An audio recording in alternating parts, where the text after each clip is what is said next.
పౌలు గారు తిమోతికి పత్రిక రాసినప్పుడు, తిమోతికి రాసిన మొదటి పత్రికలో 6వ అధ్యాయం 17వ వచనం నుంచి, ఇక మందు ధనవంతులైన వారు గర్విష్ఠులు కాక అన్నాడు. సంఘంలో ఉన్న వారి కోసం చెప్తున్నాడు. ముఖ్యంగా ఇది ఏమంటే బయట ఉన్న వాళ్ళ కోసం, బయట ఉన్న వాళ్ళు చెప్తే వింటారా? లేదు కదా, సంఘంలో ఉన్న వారి కోసం చెప్తున్నాడు ఆయన. ఒకవేళ నువ్వు ఇక్కడ ఇల్లు కట్టుకోకూడదు, సంపాదించుకోకూడదని దేవుడు చెప్పడు. నువ్వు సంపాదించుకుంటే దేవుడికి ఏంటి? దేవుడికి ఏదో బాధని కాదు.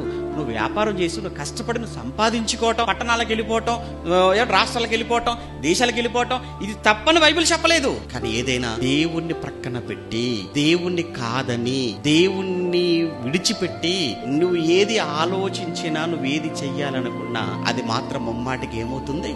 తప్పవుతుంది. కానీ నీ దగ్గర ఉన్నటువంటి ధనం అన్నది ఏదైతే ఉందో ఎలా వచ్చింది? అన్యాయం చేయలే కదా, మోసం చేయలే కదా, కష్టపడ్డావు కదా. అయితే నువ్వు కష్టపడి సంపాదించుకున్న అది ఆ ధనం అయితే అది కూడా దేవుని అనుగ్రహం వల్లనే నీకు వచ్చింది అన్న ఆలోచన నీకు ఉండాలి తప్ప, నా కష్టార్జితం అన్నమాట మాత్రం అనకు దయచేసి. దేవునికి అవయవాలు ఇచ్చాడు, నువ్వు కష్టపడ్డావు. దేవునికి అవయవాలు ఇవ్వకపోతే నువ్వు కష్టపడవు. నువ్వు కష్టపడకపోతే నీ చేతిలో ఆ డబ్బు ఉండేది కాదు. కనుక నువ్వు నీకు దగ్గర ధనం ఉందంటే, నువ్వు ధనం కలిగి ఉన్నావు అని అంటే దేవుని దయ, దేవుని అనుగ్రహం, దేవుని ఆశీర్వాదం అనుకో. అయితే అదే సమయంలో నువ్వు నీ దగ్గర ఉన్న ధనముతో ఎట్టి పరిస్థితుల్లో గర్వాన్ని రానివ్వకు. చాలా మంది చేసే తప్పుడు పని ఏంటంటే, వచ్చింది ఏదైతే ఉందో వచ్చింది చూస్తారు తప్ప ఇచ్చిన ఆయన మర్చిపోతుంటారు. దేవుడు ఇచ్చాడు అనుకున్నా, దేవుడు నీకు ఇచ్చిన ధనం ఇచ్చిన ఉద్దేశం ఏదైతే ఉందో అది కూడా నువ్వు మర్చిపోతున్నావేమో.